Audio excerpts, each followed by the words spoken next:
कौटिल्य, जिन्हें चाणक्य भी कहा जाता है, ये तक्षशिला विश्वविद्यालय में आचार्य थे और जब सिकंदर का आक्रमण हुआ था उससे पहले उसके बारे में सचेत करने के लिए यह धनानंद के पास गए। पहले शासक चंद्रगुप्त मौर्य, उसके समय पर जो सेल्यूकस है उसका राजदूत बनकर मैगस्थनीज आता है। ठीक है, सेल्यूकस कौन है? सिकंदर का सेनापति सेल्यूकस, और सेल्यूकस का राजदूत जो है वह मैगस्थनीज किसके समय पर आता है? चंद्रगुप्त मौर्य के समय पर। और वह एक पुस्तक लिखता है जिसका नाम है इंडिका। आनंद कौन थे? आनंद इनके सौतेले भाई थे और उनको बौद्ध धर्म में दीक्षित करने का इसमें वर्णन है। इसके अलावा जो सर्जरी वाला मामला है वो शल्य चिकित्सा में आता है, और शल्य चिकित्सा के जो कि चिकित्सक थे वो सुश्रुत थे, ये पूछा भी जाता है। ठीक है, तो सुश्रुत हो गए शल्य चिकित्सा के।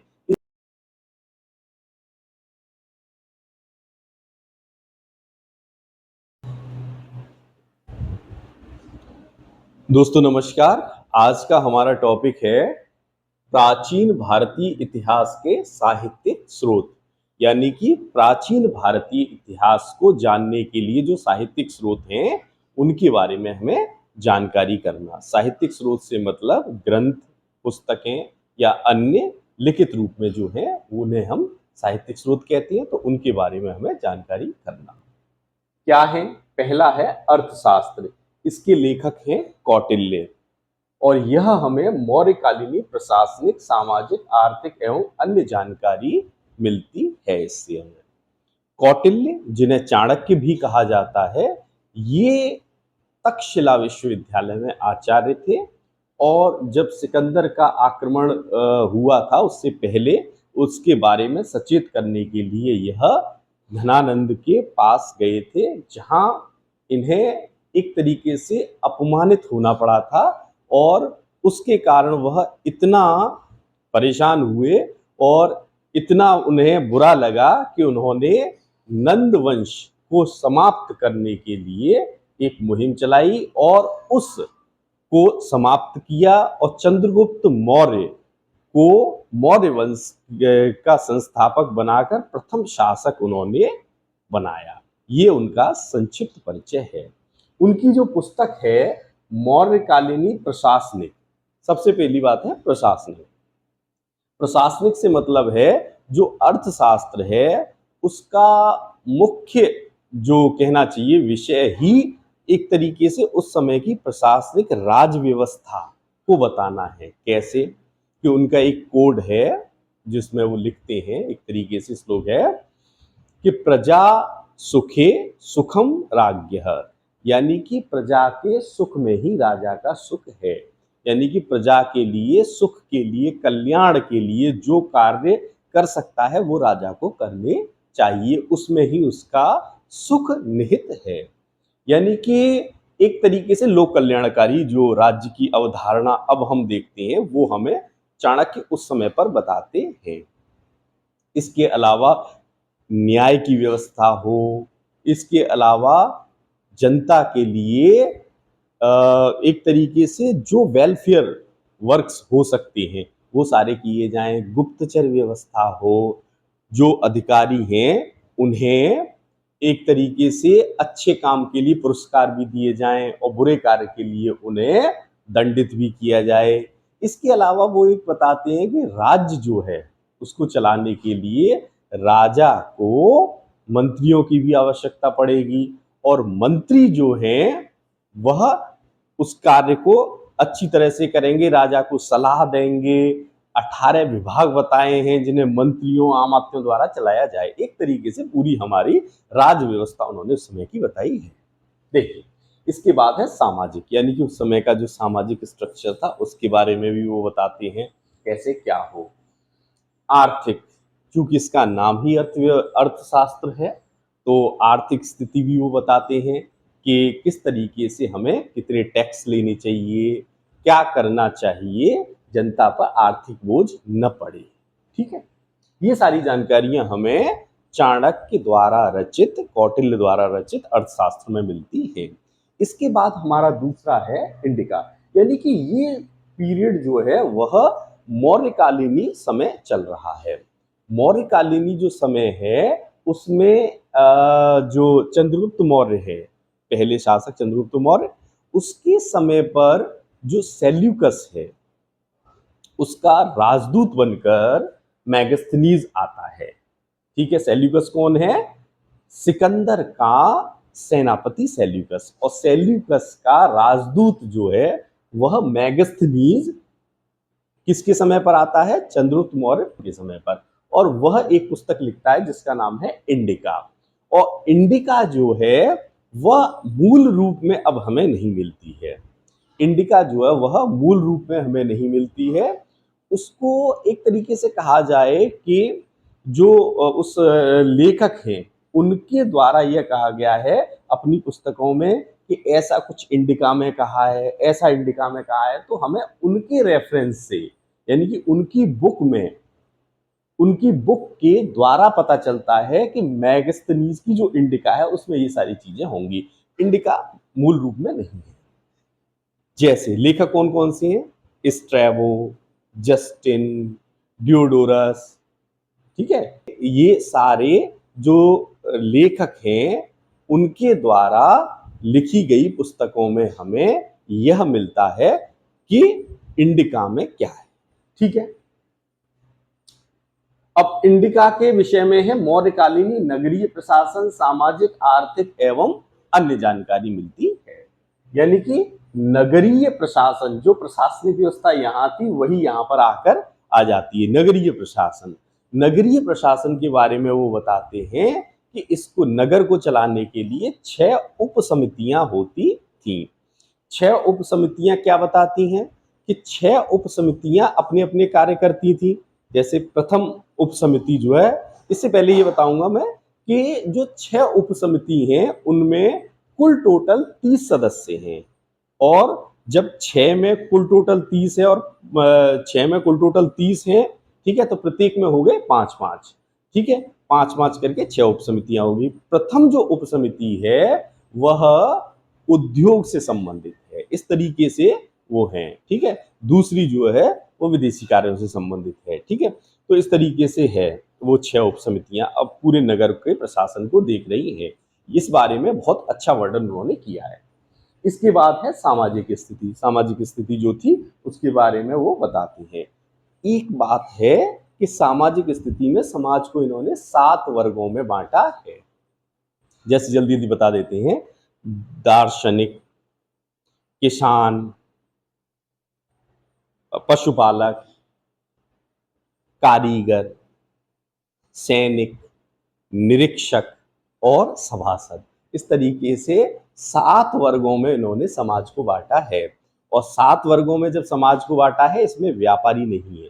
ये क्वेश्चन कभी कभी पूछा जाता है कि जो मैगस्थनीज ने बांटे हैं उनमें व्यापारी नहीं थे उनके अनुसार। ठीक है, थे नहीं थे वो अलग विषय है, लेकिन उनके अनुसार व्यापारी नहीं है उनके सामाजिक 7 वर्गों में। देखिए, इसके बाद आता है आर्थिक। आर्थिक में मैगस्थनीज भी वही बातें बता रहे हैं कि ऐसा हो, ये हो न हो। लेकिन एक चीज जो इंपॉर्टेंट है कि उनकी जो नगरीय उप समितियां थी उसमें 6वीं जो है वह विशेषतः आर्थिक रूप पर ही है, यानी कि बिक्री कर के लिए उन्होंने उसकी व्यवस्था के लिए वो पूरा जोर लगा रहे हैं। और 6वीं उप समिति जो है वो बिक्री करके लिए ही है कि उसका अच्छी तरह से मतलब बिक्री कर लिया जा सके। तो एक तरीके से आर्थिक ही संबंधित है। तो ये सारी चीजें इंडिका हमें बता रही है। इसके बाद आते हैं, थोड़ा जल्दी जल्दी करते हैं वरना समय ज्यादा हो जाएगा। तीसरा है कल्पसूत्र, भद्रबाहु। यानी कि भद्रबाहु जो है वह जैन आचार्य हैं। और जहाँ जैन धर्म है वहाँ के जो प्रारंभिक जो है ग्रंथ लिखे गए हैं, प्रारंभिक जो महान संत हैं उनमें भद्रबाहु हैं। और भद्रबाहु द्वारा जैन धर्म के प्रारंभिक इतिहास के बारे में जानकारी दी गई है। इसमें मुख्यतः जैसे महावीर स्वामी हैं, ठीक है, पार्श्वनाथ हैं, ठीक है, इनकी जीवनी के बारे में बताया गया है। ठीक है, ये सारी चीजें हैं। और भद्रबाहु के बारे में एक चीज मैं आपको बताऊं कि ये वो थे जब चंद्रगुप्त मौर्य लास्ट समय पर जब उनका कार्यकाल लास्ट समय पर आ रहा था, तो उस समय पर एक भीषण अकाल पड़ा और उस अकाल के लिए यानी कि उसमें थोड़ा सा सुधार हो, कुछ अच्छा हो, इसके लिए वह भद्रबाहु के साथ श्रवण बेलगोला के जंगलों में गए और वहां पर ही उन्होंने संलेखन पद्धति से, चंद्रगुप्त मौर्य ने संलेखन पद्धति से प्राण त्यागे थे।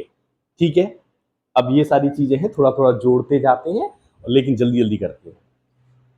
चौथा है महाभाष्य। महाभाष्य के लेखक हैं पतंजलि। पतंजलि के विषय में पहले बताया गया है कि पाणिनि के अष्टाध्यायी पर लिखी गई टीका है, यानी कि पतंजलि हैं शुंगकालीनी। पुष्यमित्र शुंग के लिए इन्होंने अश्वमेध यज्ञ भी किए हैं। तो शुंगकालीनी जो समय है उस पर हमें बारे में पता चलती है। क्या पता चलता है कि यवनों की आक्रमण का पता चलता है कि पुष्यमित्र शुंग के समय पर आक्रमण हुए, उसने हराया भी, ये सारी चीजें इसमें मिलती हैं। इसके बाद है ये मुख्यतः पाणिनि के अष्टाध्यायी पर लिखी गई टीका है। पाणिनि की जो अष्टाध्यायी है यह एक व्याकरण पुस्तक है। ठीक है, इसके बाद आता है गाथा सप्तशती। गाथा सप्तशती जो है उसके लेखक हैं हाल, और हाल जो है वह एक सातवाहन शासक थे। तो सातवाहन काल का मामला होगा जो भी होगा। ठीक है, अब इसके बाद हम आते हैं बुद्ध चरित्र। बुद्ध चरित्र के लेखक हैं अश्वघोष। देखिए, यहां तक हम जो कर रहे थे, हम यहां से मौर्यकालीन ही रहा ये सब यहां तक, और मौर्यकाल के बाद रहा महाभाष्य पतंजलि जो है शुंगकालीन हो गए, गाथा सप्तशती सातवाहन कालीन हो गया मामला। अब ये है कि यहां से आगे हम कुषाण काल पर आएंगे और उस समय पर जो बुकें लिखी गई हैं और उस समय के बारे में बताएंगी कौन कौन सी हैं। जैसे उस समय के जो विद्वान हैं, दार्शनिक हैं, उनके बारे में भी थोड़ा थोड़ा हम जानकारी लेंगे। देखिए, जब तक इतिहास में हम कोरिलेट नहीं करेंगे एक दूसरे से और थोड़ा सा अन्य ने जानकारी लेते हुए नहीं चलेंगे, तब तक हमें मजा भी नहीं आएगा और पढ़ने का कोई ज्यादा औचित्य भी नहीं रहेगा।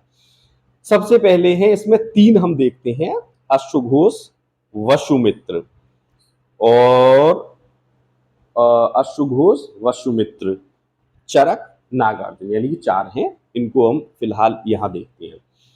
ये दोनों हैं, इनको एक तरीके से ऐसे समझिए कि जो चौथी बौद्ध संगति हुई है वह पार्श्व के कहने पर आयोजित हुई है कुंडलवन यानी कि कश्मीर में। ठीक है, उसकी अध्यक्षता वसुमित्र ने की है, उपाध्यक्ष अश्वघोष हैं। तो उस समय के आपको बौद्ध दार्शनिक और जो बौद्ध आचार्य हैं उन सब के बारे में आपको धीमे धीमे पता चलेगी। यानी कि तीन लोग तो आपको पता चल ही गए कि अध्यक्षता कर रहे हैं वसुमित्र यानी कि बौद्ध दार्शनिक हैं, वसुमित्र, अश्वघोष और पार्श्व के कहने पर बुलाई गई है। इन तीन के बारे में तो हम समझ गए, ये कनिष्ककालीन है। ठीक है, कुषाणकालीन है। अश्वघोष लिखते हैं बुद्ध चरित्र, सौंदरानंद और शारिपुत्र प्रकरण। इसके अलावा भी उनकी बुक्स हैं और उनको हम देख लेंगे, लेकिन पहले इसी को देखते हैं। इनके अलावा हम एक वज्र सूची है, उसे ध्यान रखिए आप। बुद्ध चरित्र लिखेंगे तो सूची में अच्छे में नाम आ ही जाएगा उनका, तो वज्र सूची तो हमें ध्यान रहेगी। बुद्ध चरित्र, बुद्ध चरित्र का मतलब है कि महात्मा बुद्ध के जीवन से संबंधित सारी घटनाएं उसमें बताई गई हैं, जन्म से लेकर महापरिनिर्वाण तक। कैसे उन्होंने ग्रह त्यागा, ज्ञान प्राप्ति, शिक्षा देना और उससे भी आगे। ठीक है, ये है बुद्ध चरित्र। इसके बाद है सौंदर्य नंद। देखिए, सौंदर्य नंद, हर जो वर्ड है उसमें उस वर्ड से संबंधित ही हमें उसके बारे में जानकारी मिलती है। सौंदर्य नंद यानी कि नंद आ रहा है इसमें। नंद का जो शब्द है नंद, इसका मतलब है आनंद, और इनका नाम ही हमें सुंदर नंद भी मिलता है। आनंद कौन थे? आनंद इनके सौतेले भाई थे और उनको बौद्ध धर्म में दीक्षित करने का इसमें वर्णन है। ठीक है, इनके बारे में थोड़ा सा ज्यादा लंबा होता जाएगा ये, कि जैसे ये है बुद्ध चरित्र, इसमें 28 सर्ग हैं और इसमें 18 सर्ग है। सर्ग मतलब ये है कि पार्ट। तो 18 सर्ग में बताया क्या गया है कि जो सौतेले भाई हैं उनका जन्म भी वहीं हो रहा है जहां महात्मा बुद्ध का है।